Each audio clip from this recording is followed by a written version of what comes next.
espaço, porque Deus tem uma palavra maravilhosa para a nossa vida essa noite, amém? Eu queria convidar aqui o nosso irmão, missionário, pastor, amigo, Joseni. Glória a Deus. Ano passado o homem esteve aqui com a gente, trouxe um seminário. Esse ano a gente estava triste porque não tinha como trazer ele, mas Jesus trouxe. E ele ligou pra gente e disse: olha, eu quero ir aí, irmão, venha. E Jesus faz as maravilhas, amém, irmãos? Amém. Então, estamos aí no mês de aniversário da Sede de Vida, onde foi uma festa linda. Quem concorda comigo? Amém. Muita coisa maravilhosa. Nós estamos pensando aí, estamos articulando aqui, da gente pegar toda a gravação, fazer um CD e achar uma forma aí da gente, dos irmãos, cada um, ter essa filmagem, tudo que aconteceu aqui, porque foi maravilhoso. Amém, irmãos? Quem quer? Levanta a mãozinha. Já está feito. Glória a Deus. Vamos orar. Senhor Jesus, é o Teu Espírito que tem liberdade para falar através desses homens. O Senhor já usou o Maurício aqui, Pai, em 10 minutos, mas foi o suficiente para elevar o nosso nível de fé e autoridade no mundo espiritual. E agora Tu vai usar esse homem, Pai amado, durante 1 hora e 10 minutos, 15 minutos. E nós sabemos que vem alimento, Senhor, fresco, espiritual do céu para a nossa vida. O que nós vamos fazer agora é entregar o nosso coração, Senhor. Quebrantar o nosso coração, vamos abrir mão do orgulho, da teimosia e vamos ser sensíveis ao que o Senhor tem para nos dizer. Use esse homem poderosamente, é o que nós te pedimos, é o que nós vamos estar intercedendo aqui. Usa a boca dele, Senhor, a sabedoria e o conhecimento que o Senhor tem dado para falar conosco, para ministrar na nossa vida. Em nome de Jesus. Amém. Glória a Deus. É contigo, meu irmão. Maravilha. Boa noite, queridos. Boa noite. Graça e a paz, amém? Amém. Para mim é uma alegria, uma satisfação estar aqui novamente. Próximo ano, depois de alguns anos fora, né? Um dos objetivos de estar aqui, eu estou indo agora visitar a cidade de Itapipoca e fui, juntamente com a minha família, fomos desafiados a abrirmos uma igreja em Itapipoca, uma igreja presbiteriana. Só que na realidade eu não sou muito ligado em placa denominacional, né? Vai ser uma igreja punk, doida, louca, alucinada. Então imagina uma igreja, né? E aí eu já conversei com o pastor João, né? Com certeza vocês estarão lá comigo. Amém? Glória a Deus. Então, chegando em fevereiro, com certeza vocês vão me ajudar a revolucionar aquela cidade. Né? Vai ser legal, vou contar com vocês, vai ser bem jóia. Maravilha. Eu queria fazer um pedido.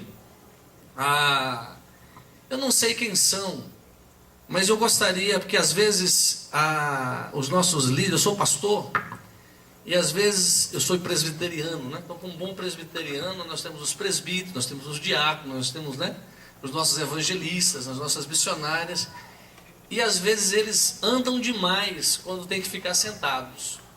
Às vezes eles correm demais quando precisam estar sentados. Então eu gostaria de pedir para que todos os 12, cadê os 12?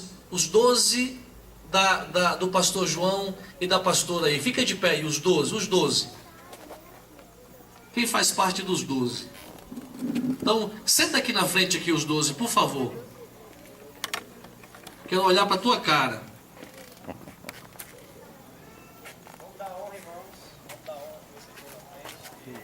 Os 12, o pastor também vai sentar, né? Daqui a pouco ele vai querer andar também.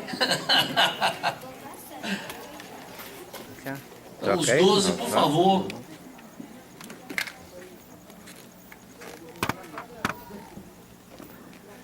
Ficar bonito aí nesse negócio aí, pra mim. Tá os 12 aqui já, gente? Chega. Pronto.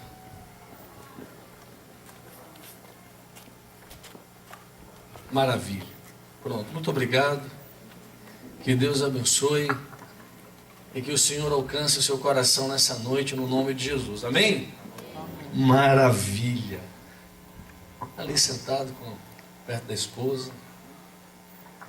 Fique de pé agora aí, queridos, em nome de Jesus. Eu vou fazer igual o pastor Maurício. Pastor Maurício, acho que nós nos identificamos, meu irmão, porque o troço ruim é ficar em cima de púlpito, viu? Não tem como não, meu irmão. Abre a tua Bíblia, no livro de Hebreus.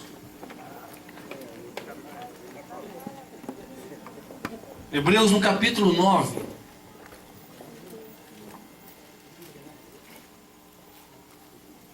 Hebreus capítulo 9, versículo 27 e 28. Todos acharam? Quantos acharam? Levanta sua mão aí bem alta aí para me ver você. Maravilha. Hebreus capítulo 9, versículo 27 e 28. O meu amigo do violão já está ali, né? Ele vai me ajudar. Diz assim: e assim como o vento,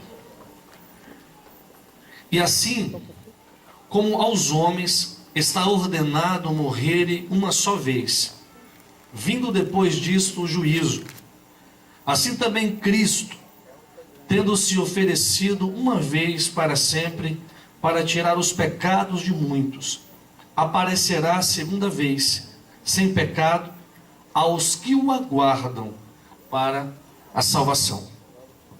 Senhor, eu quero orar para que nessa noite o Senhor ministre os nossos corações, Pai. Quero orar para que o Senhor traga graça, revelação, entendimento, direção àquilo que o Senhor quer nos falar nessa noite. Mais uma vez eu quero levantar o teu nome nesse lugar, muito mais do que já foi levantado. Eu quero entronizar o Senhor no lugar mais alto desse lugar e dizer que a honra, a glória, o louvor, tudo, simplesmente tudo pertence ao Senhor. Tu és o nosso convidado de honra, Espírito Santo. Ministra os nossos corações, traz a verdade para as nossas vidas. Fala conosco. Eu quero que o Senhor nesta noite, Senhor, em nome de Jesus, por favor, leva a nossa mente cativa ao Senhor. Toda dispersão, toda falta de atenção seja quebrada e que o Senhor nos ensine para a glória do teu nome, no nome de Jesus. Você pode dar uma salva de palmas bem forte para Jesus, queridos? Pode sentar-se.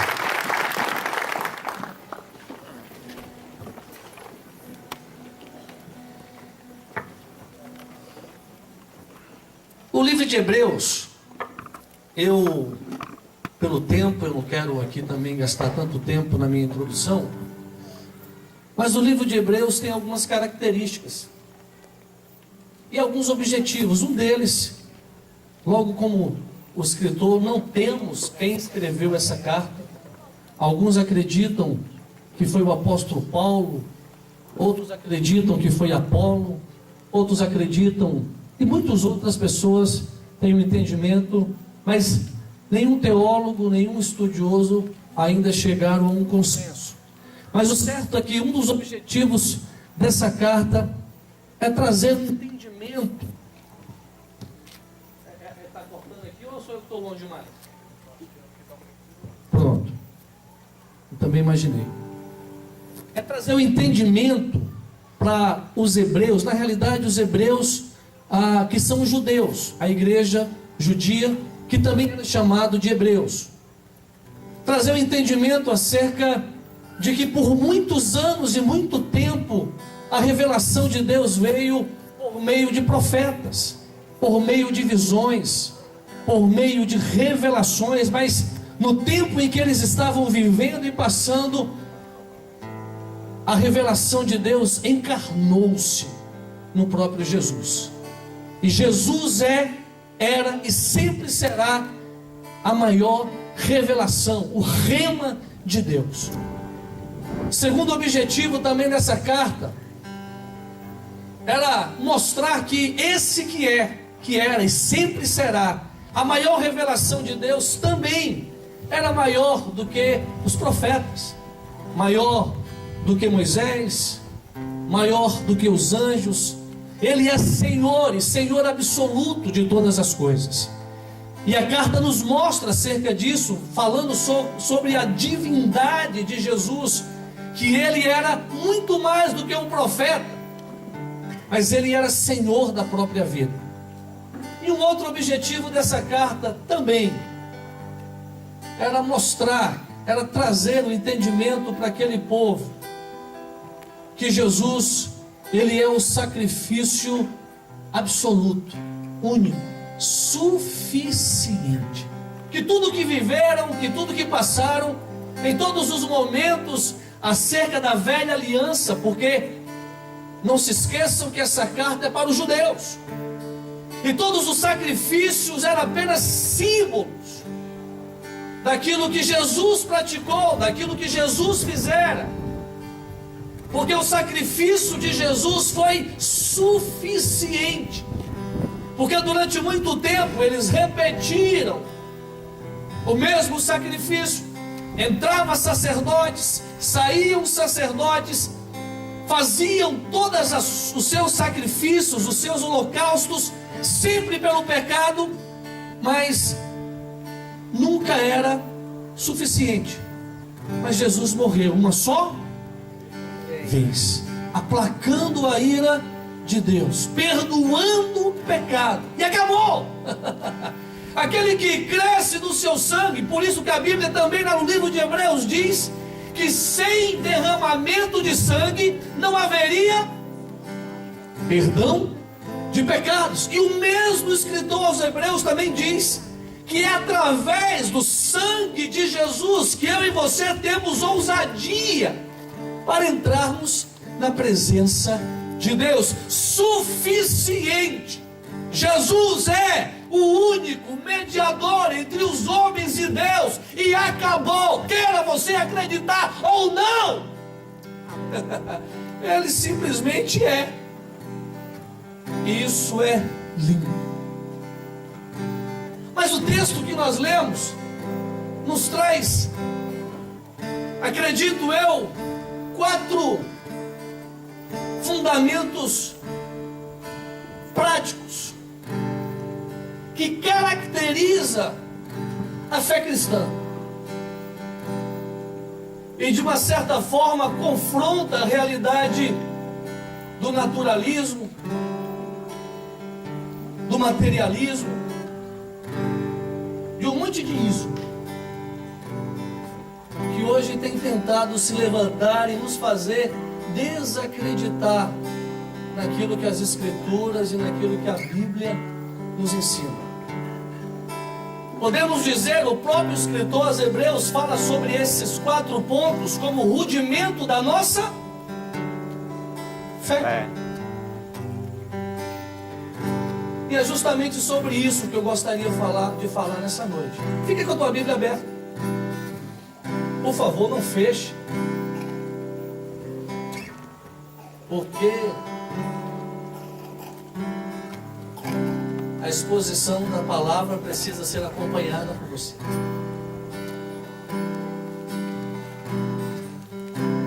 Primeiro princípio. Lê para mim aí, meu irmão, por favor. 27. Parte A apenas. Como aos homens está ordenado morrerem uma vez. Como Os homens está ordenado morrerem. Como aos homens está o quê? Ordem. Agora deixa eu fazer uma pergunta. Quem ordenou a morte? Vamos lá? Vamos lá, irmãos. Quem ordenou a morte? Deus cria Adão e Eva. Sim ou não? Maravilha. E o que é que Deus fala? Coloca o governo sobre o homem, direciona o homem a viver, diz o que ele tinha o que fazer e o que não tinha que fazer. E quando ele chega para o homem, ele diz: dessa árvore comereis, mas desta aqui não. Por quê? Porque se comerdes, certamente morrerás. Não foi o diabo, não foi o homem, não foi o ser humano não foram as catástrofes ou não foi nada que esse mundo possa ter que ordenou a morte sobre mim e sobre você. Há uma sentença de Deus ao nosso respeito. E essa sentença é de morte. E sabe de uma coisa? Romanos diz que o salário do pecado é a morte. Romanos também diz que por causa do pecado eu e você fomos o quê? Separados, destituídos da glória de Deus. Olha para mim. Diferentemente do pensamento de algumas religiões que nós conhecemos, que não acreditam acerca da morte. E é interessante que alguns pensam que se morre, depois, o que acontece? Reencarna. Não é isso? Se você pegar o budismo, se você pegar o Hare Krishna, se você pegar o islamismo não, o hinduísmo, obrigado. Se você pegar o hinduísmo, todas as religiões animistas, panteístas, todos eles acreditam em que há vida após a morte e que eles retornarão. Mas o Evangelho é claro. O Evangelho diz que há só uma morte. Que eu e você fomos sentenciados, ordenados por Deus a passarmos pela morte. E depois da morte, irmãos, não tem como retornar. Algumas religiões acreditam que nós passaremos por um processo de purificação, até alcançarmos, como os budistas acreditam, o nirvana, ou alcançarmos nesses retornos de ir e vir, de morrer e voltar, a perfeição, a purificação, até alcançarmos um ápice, em que nós seremos recebidos pela divindade, aceitos pela divindade. Mas isso é um processo, e um processo muitas vezes longo. Olha para mim, queridos. O livro de Eclesiastes, no capítulo 9, no versículo 10, diz que tudo quanto te vier às mãos para fazer, faz o quê? Conforme as tuas forças. Por quê? Porque para o lugar aonde vais, acabou. Não há mais projeto, não há mais planos, não há mais vocações, não há mais ministérios, não há mais sonhos. Acabou. E essa é uma verdade bíblica que confronta as religiões que estão aí fora. E sabe o que eu entendo quando o escritor aos Hebreus está escrevendo e falando acerca disso? Ele está dizendo o seguinte, minha irmã, presta atenção. Viva o que você tem que viver. Faça o que você tem que fazer. Realize o que você tem que realizar. Pratique o que você tem que praticar. Porque você só tem essa vida. Quando acabar, acabou. Irmãos,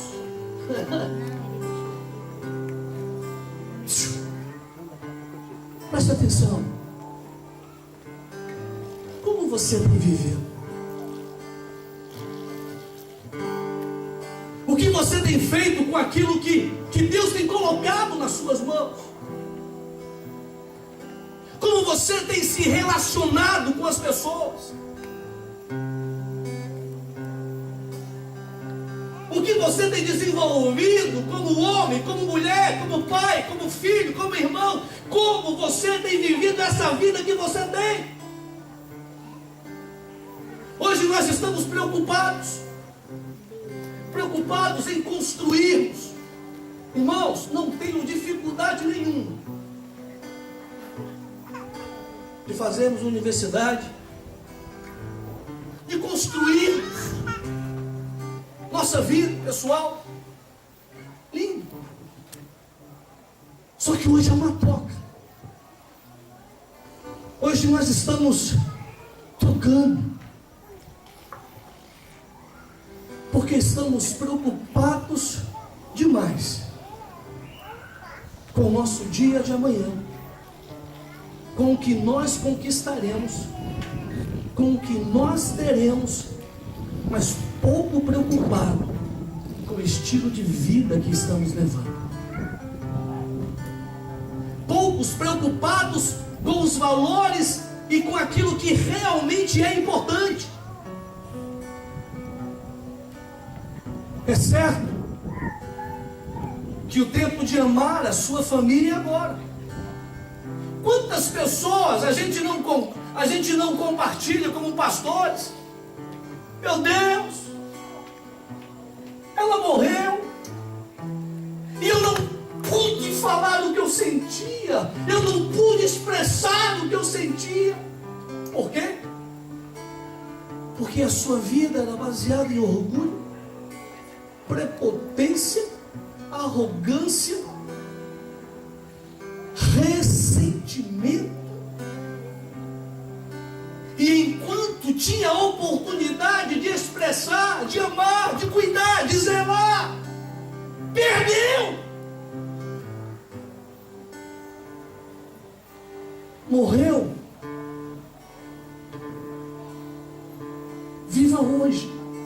Faça hoje. Construa hoje.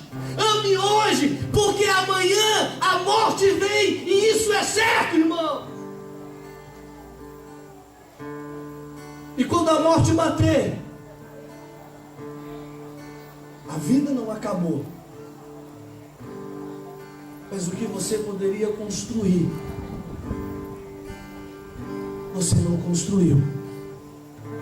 E depois que a morte nos alcançar, não se esqueçam do que Eclesiastes fala. Não temos como fazer mais nada, pastor. Apenas viver os resultados daquilo que semeamos e construímos em vida. E sabe de uma coisa? Mais pesado ainda. O que está escrito na Bíblia? Depois da morte, segue-se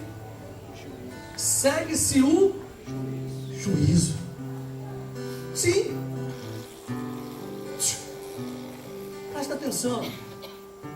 Sabe o que os naturalistas acreditam, os materialistas, os relativistas acreditam? Não existe Deus.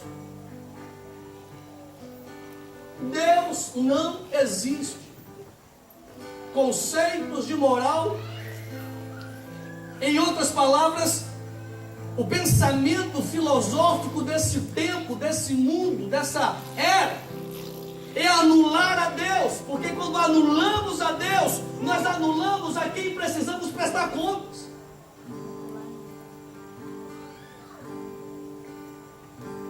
Quando quebramos o pensamento de que Deus existe, estamos dizendo, posso viver de qualquer jeito.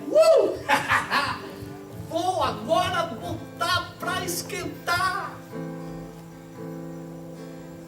Vive uma vida miserável, acreditando.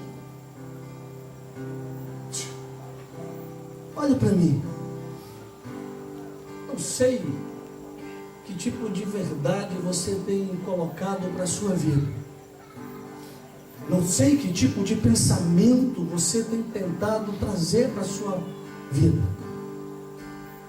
Mas se você acredita na Bíblia, e o conceito bíblico é que existe um Deus que nos ama, é verdade, que torce pela gente, é verdade, que nos traz força e confiança, é verdade, que nos renova quando nós estamos abatidos, é verdade, mas que é justiça e fogo consumidor. que olha e sabe o que realmente eu e você vivemos e passamos. Quem poderá escapar do juízo de Deus? Ele quem conhece as nossas motivações, é Ele quem conhece os nossos corações, é Ele quem estabeleceu os céus e a terra e sabe de tudo, é Ele que é soberano e a minha vida e a sua vida está nas mãos dEle. É Ele que é onisciente. Quem poderá escapar do juízo de Deus? Presta atenção, queridos. Depois da morte, segue-se o quê? Juízo. Ah, queridos, nós, queira você ou não, nos encontraremos com Deus depois da nossa morte. E Paulo fala sobre 2 julgamentos. E o resultado desses 2 julgamentos é o seguinte: primeiro, aqueles que caminham com o Senhor, que amam a Jesus, que tiveram as suas vestes lavadas e redimidas com o sangue de Jesus, esses passarão por um julgamento aonde receberão o quê? Galardões.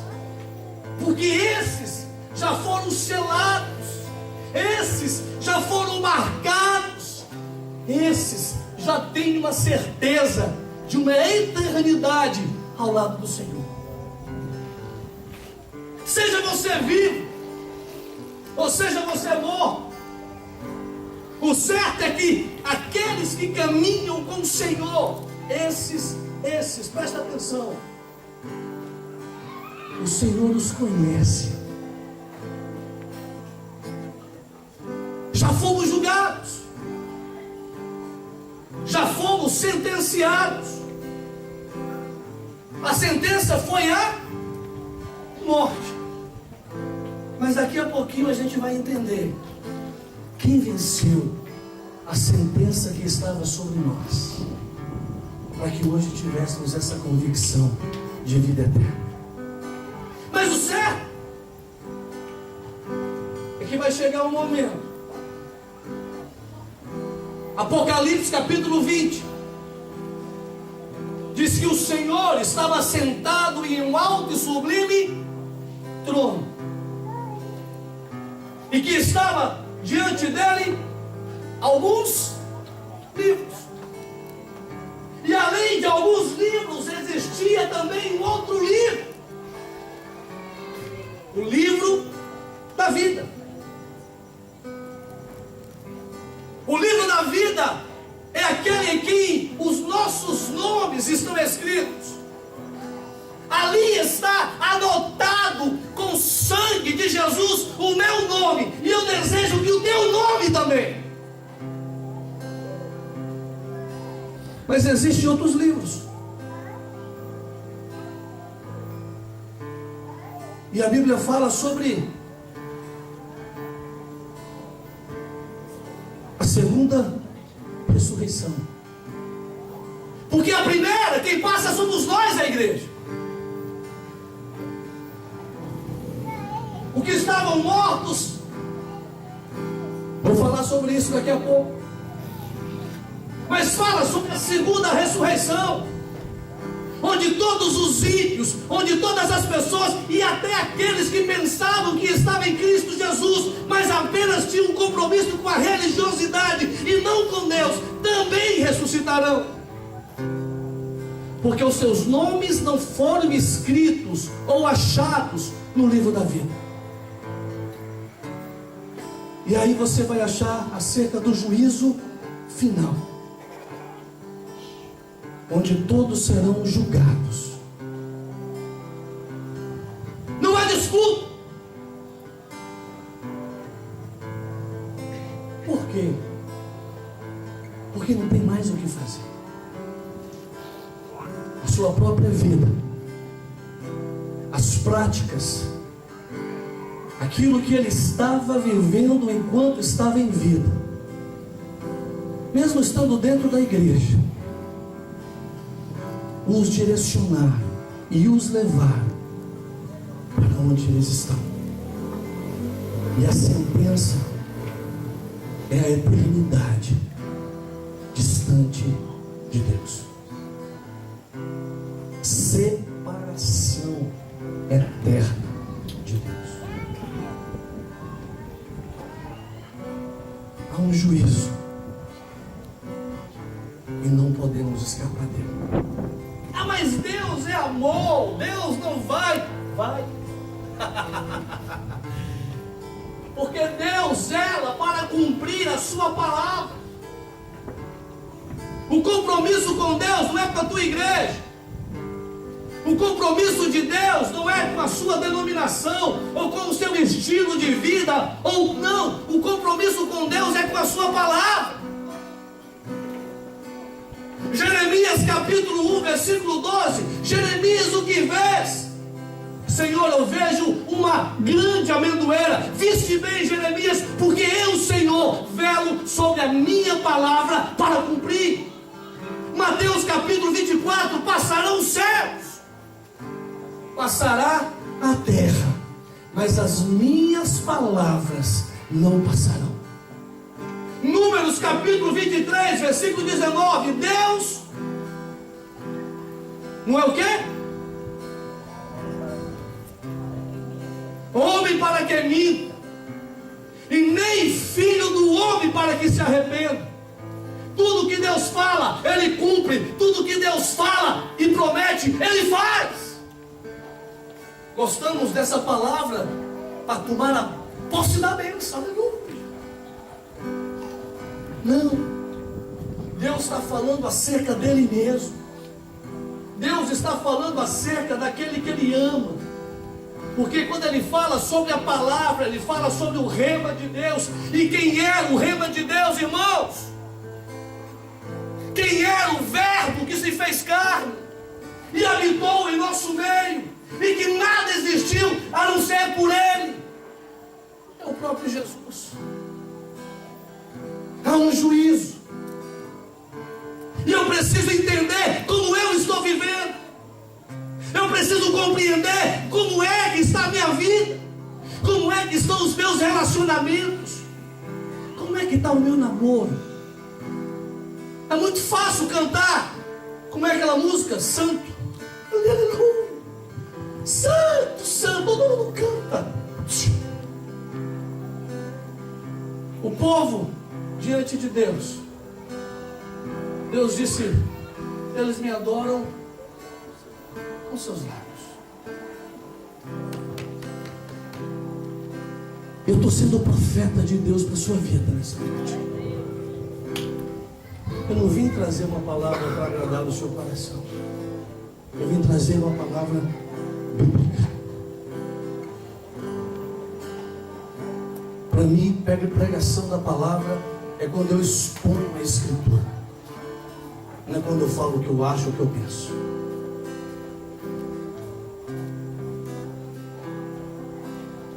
Juízo. Olha para mim. Como escapar desse juízo? Como fugir desse juízo? Podemos? Sim ou não? Sim ou não? Não. Porque quando Deus olha para mim, para você, presta atenção. Deus conhece a nossa vida e Ele não nos engana. Ele sabe que nós somos pecadores. Ele sabe, e inclusive tem um texto forte que Paulo fala, que, aliás, o profeta Isaías fala, que as nossas obras diante dele são como o quê? Trapos de imundícia. Irmãos, presta atenção. Nesse contexto, no original, sabe o que é trapos de justiça? É um eufemismo essa palavra, porque na realidade o próprio escritor, o próprio tradutor, ele escondeu a realidade que ele estava dizendo. O que o profeta estava dizendo, trapo de imundícia, era simplesmente os paninhos que as mulheres usavam na sua época de menstruação. E ele diz, compara as nossas obras como aquilo. E nós sabemos que isso diante de Deus é impureza. Nós sabemos que diante de Deus isso é imundícia, e por ser imundícia nos separa. Isaías capítulo 59, versículos 1 e 2, diz que os que? A mão do Senhor não está, e nem os seus ouvidos, para não ouvir as nossas. Mas há duas coisas que nos separam de Deus: as nossas escolhas erradas, as nossas transgressões. Presta atenção. Deus conhece. Tem muitas pessoas novas aqui. Deus me conhece. Deus viu o bandidinho lá do Jardim Aberto, ladrão, viciado, pilantra, vagabundo, não valia um silazol. E ele me viu, olha, como diz lá o livro de Provérbios, cambaleando para onde? No inferno. Faz aí, continua lendo. Extraordinário morrer uma vez, vindo depois disso o juízo. Assim também Cristo oferecendo-se uma vez. Assim também Cristo oferecendo-se quantas vezes? O que é que o escritor estava dizendo? O seu sacrifício foi suficiente. Não precisava repetir os sacrifícios. Jesus apenas uma vez ofereceu-se. Não foi o sacerdote que levou, eles foi. Sabe por quê? Porque ele sabia desse juízo. Ele conhecia esse juízo, porque ele mesmo decretou, porque ele é Deus.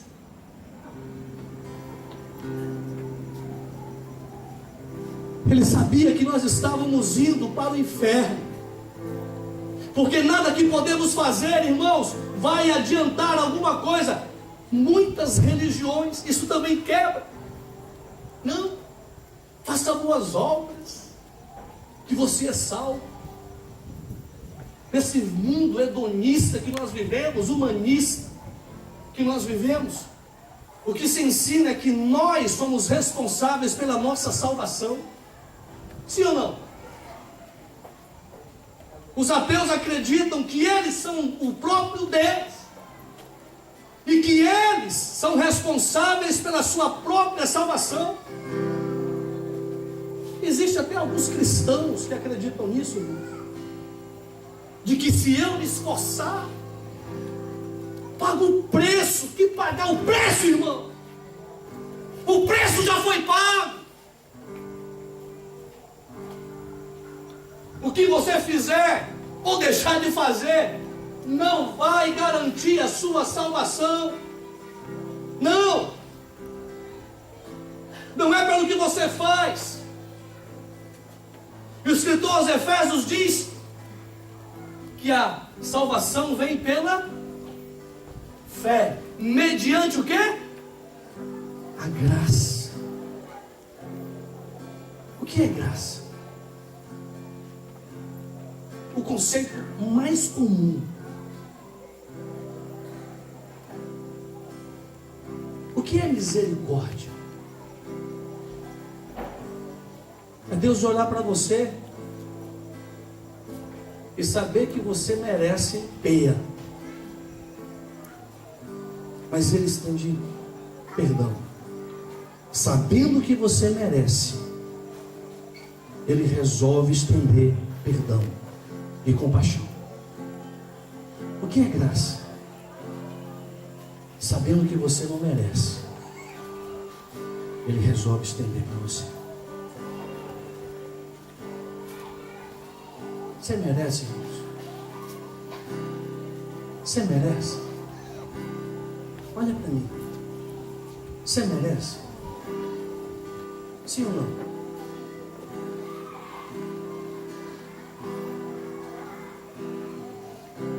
Sabe quem eu sou?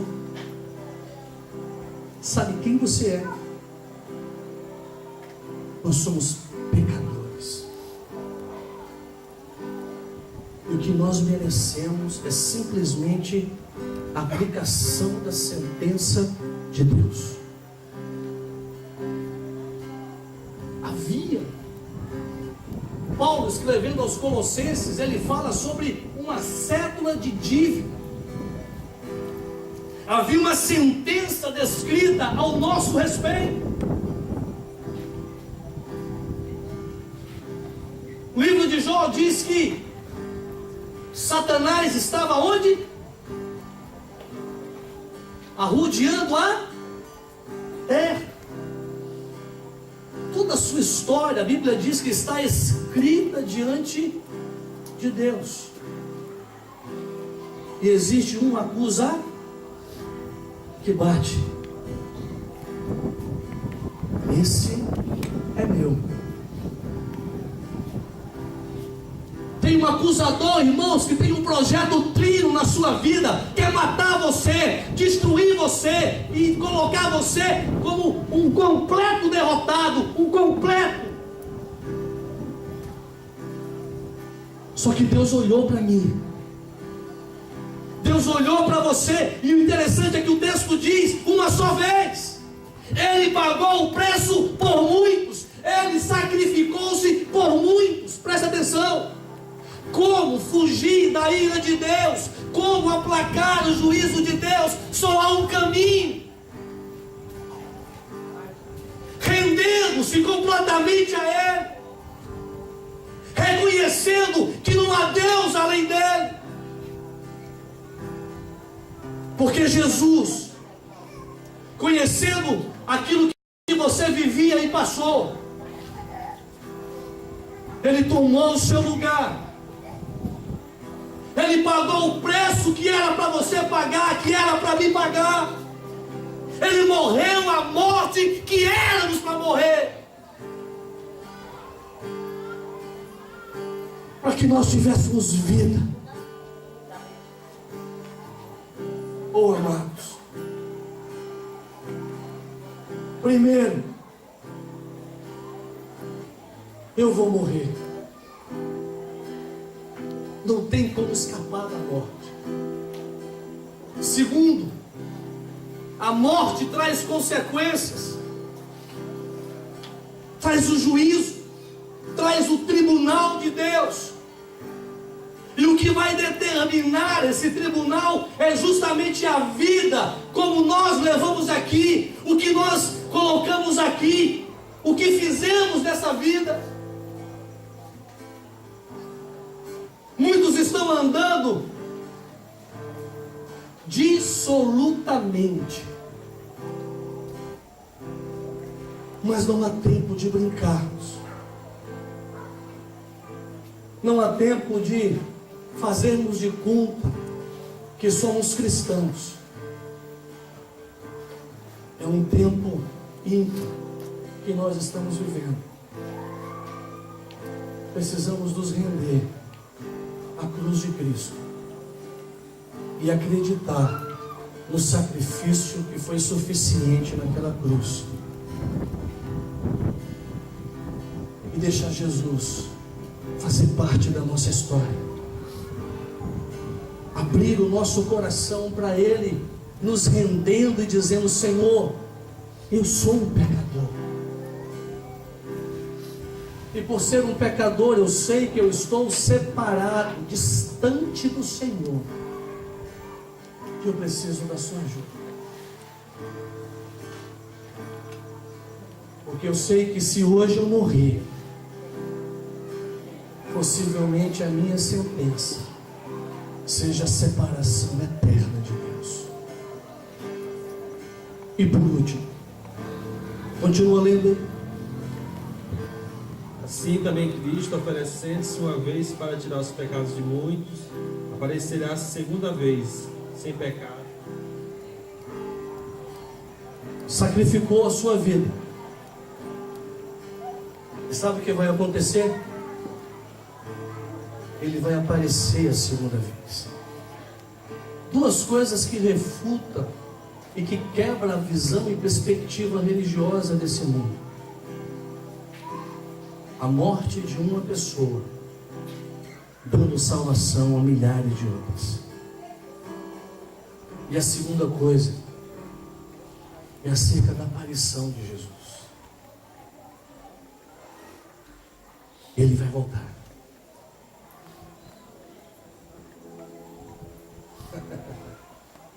Eu disse que ele vai aparecer pela segunda vez. A primeira vez ele veio como um homem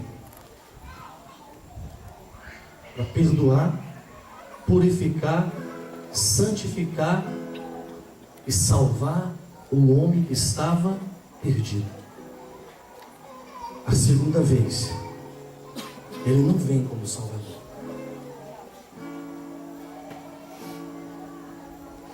A segunda vez ele vem começar o juízo sobre a terra. A Bíblia diz que ele vai estar nas nuvens, em que um piscar de olhos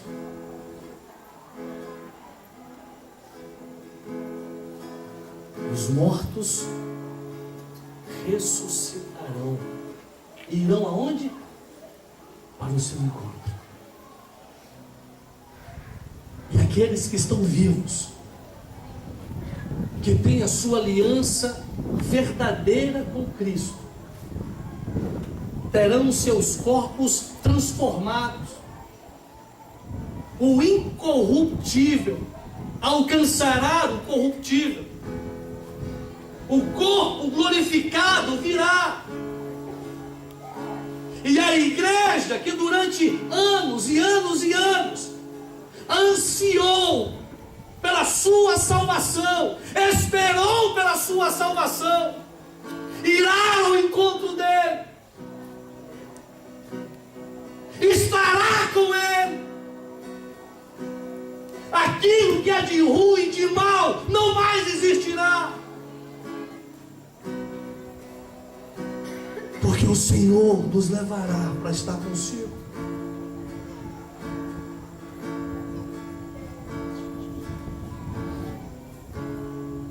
Dando início a um tempo de caos e destruição nesse mundo, para aqueles que não creram e não se arrependeram e não confessaram Jesus como Senhor da sua vida. Veja o texto. Ele voltará a segunda vez. Para quem? Para aqueles que anseiam pela sua salvação. Sabe de uma coisa? Tantas pessoas hoje anseiam por tantas coisas. E esse momento talvez era para ser um dos momentos mais desejáveis da igreja, mais celebrado da igreja. Mas não é. Era para ser um momento, ou era para ser a ênfase que mais se ensinava. Interessante que o escritor aos Hebreus fala que isso é o rudimento da fé, ou seja, todo mundo tem que saber. Mas nem todos sabem, pastor. Primeiro, por responsabilidade nossa como pastores. Porque ensina aqui de cima sobre que você tem que vencer, que você não pode desistir, que você é isso, que você é aquilo, tentando desafiar o povo, porque vive uma vida medíocre, porque vive uma vida miserável, por causa dos problemas, ansiedades da vida. E em vez de trazermos uma palavra de direcionamento, precisamos levantar o povo. Quando o povo já tinha que estar de pé, quando o povo já tinha que estar responsável por si mesmo, quando o povo tinha que viver o que está aprendendo, praticar o que está aprendendo. Não sou contra Minha preocupação é ouvirmos apenas esse tipo de mensagem.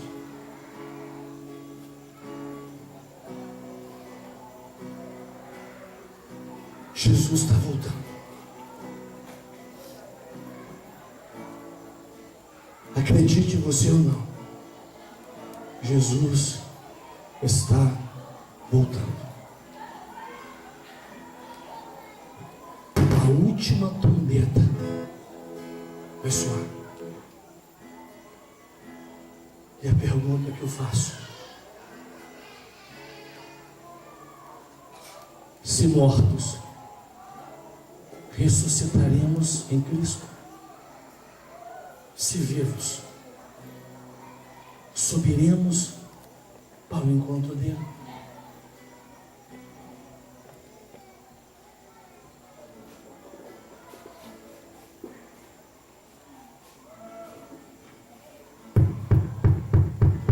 Estão ouvindo isso?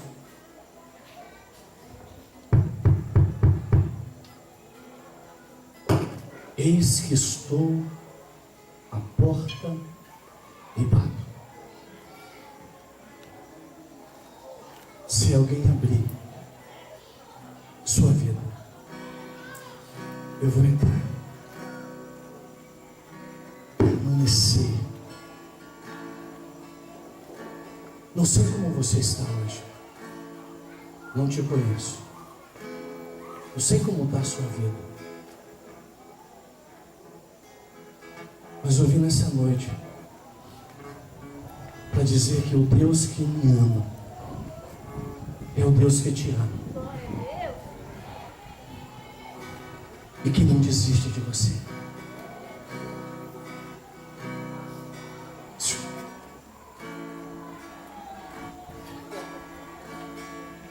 Ele está com um laço. A Bíblia diz que com cordas de amor. Ele quer te atrair até Ele. Não, ainda não é o tempo. Não. O tempo é de graça, perdão, compaixão, misericórdia. E Ele está dizendo: não endurece o teu coração. Vem. Vem, porque eu quero mudar a história. Eu quero levantar você. Eu quero curar você. Eu quero usar você, mas você precisa ser alcançado. A tua alma precisa de cura. Você precisa ser livre. O peso que você carrega precisa ser colocado pelo chão, para que você possa produzir, correr a carreira que o Senhor tem proposto para você.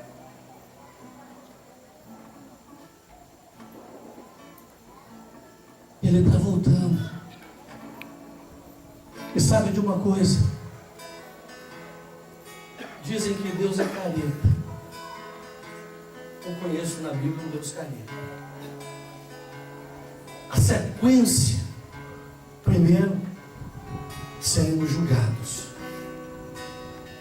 não para condenação, mas para galardões.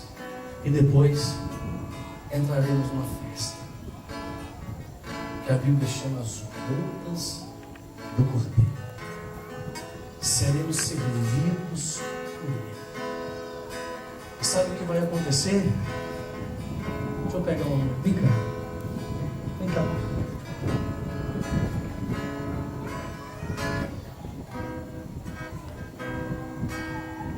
O noivo, agora com a sua noiva, vai dançar.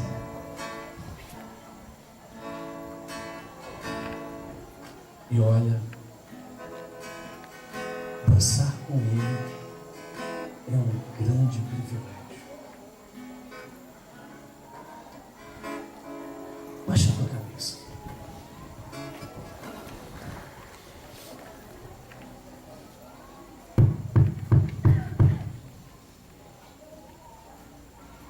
Como estava a sua vida?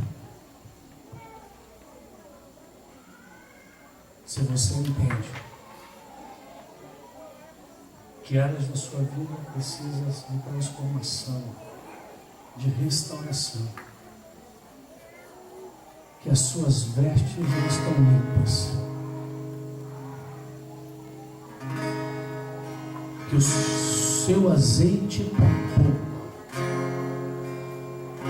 porque as festas nupciais estão para acontecer, e você sabe que a sua jornada, o seu azeite vai acabar, e nessa noite você quer renovar o seu azeite, para quando o noivo te chamar, você estar pronto.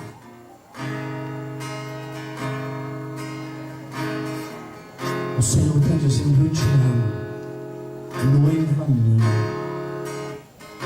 vem dançar comigo.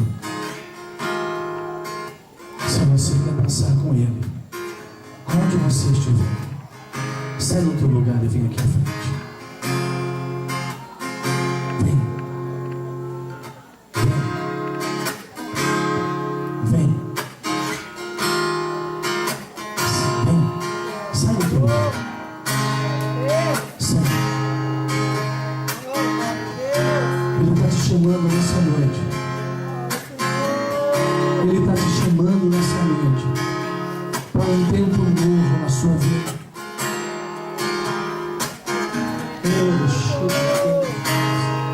Esquece da pessoa que está ao teu lado. Começa a orar, começa a conversar com Deus. Senhor, começa a orar, irmãos. Fala com Deus o que está na sua alma. Fala com Deus o que está no seu coração. Fala com Deus o que está pesando, qual é a condenação. Fala com Deus o que está entristecendo o seu coração. Fala, rasga a tua alma diante dele. Ele está aqui nessa noite para te dizer que Ele é o Deus da sua vida, que você não está sozinha, que você não está sozinho, que Ele conhece a tua dor, Ele sabe o teu sofrimento. Começa a orar, fala com Deus.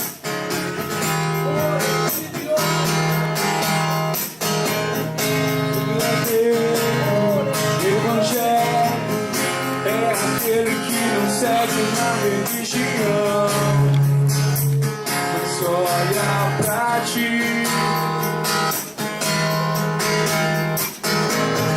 O orgulho, o egoísmo me fizeram esquecer do primeiro amor.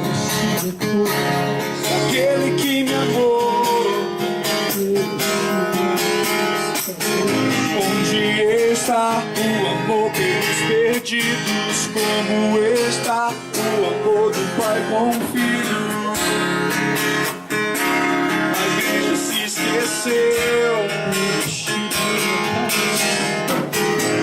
A vaidade tomou conta do meu coração, me leva a um lugar de intimidade e comunhão. Quero viver pra ti. Existe um lugar. Senhor, toma no colo os teus filhos nessa noite. Toma no colo as tuas filhas. Existe um lugar. Senhor, para muitos de nós que estamos aqui está tão difícil, Senhor, tão pesado. Onde eu posso dar? Nos sentimos desanimados, desencorajados. Mas renova a nossa esperança, Senhor. Renova a nossa esperança nessa noite. Ajuda, Senhor, a rompermos com aquilo que tem nos amarrado, a rompermos com aquilo que tem nos aprisionado, com o pecado, Senhor. Senhor, rompe com o pecado da nossa vida. Ajuda-nos a morrermos de verdade, a morrermos para o nosso eu, para a nossa carnalidade. Ajuda-nos a vencermos a nós mesmos, em nome de Jesus. Pessoas perfeitas, proibido a entrada de pessoas perfeitas, proibido a entrada de pessoas perfeitas, porque só Ele é Deus, porque só Ele é Rei. Proibido a entrada de pessoas,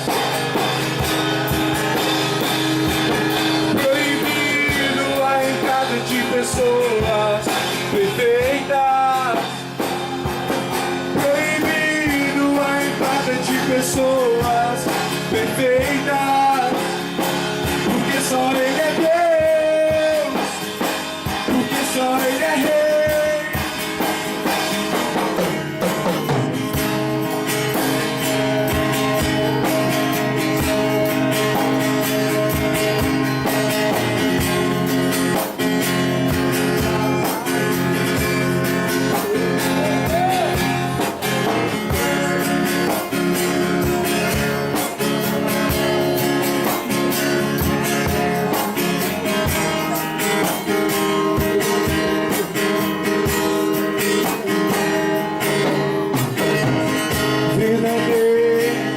Evangelho é aquele que não segue uma religião, mas olha pra ti.